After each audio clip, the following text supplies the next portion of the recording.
Down to this now. After months of campaigning and thousands of dollars, voters will be going to the polls for the midterm elections today. Some pretty tight races to tell you about as well. News Channel 5's Cuthbert Langley is live for us outside of the Howard Building downtown. Big polling place in Cuthbert.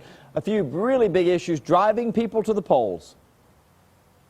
That's right, Steve. There are several big issues. It seems that we're focusing more on these issues this election season than the candidates themselves. You can see a lot of the signs behind me here in front of the Howard School Building in downtown Nashville. One of the biggest ones, of course, is Amendment 1. It's kind of being titled the Abortion Amendment. Basically, what it's going to do is give the legislature more authority to pass abortion regulations. So when you head to the polls today, if you vote yes, basically what that will do is give lawmakers more control to pass restrictions on abortions, and a no vote would leave the state constitution unchanged. Advocates of that choice say that the vote no continues to protect patient privacy.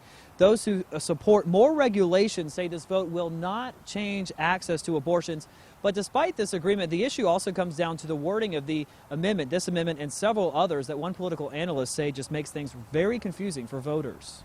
As men, I've seen more voter confusion on these four amendments than anything I've ever seen. And I don't know whether they could have been written better or not, but certainly the way they've been written are very confusing to people.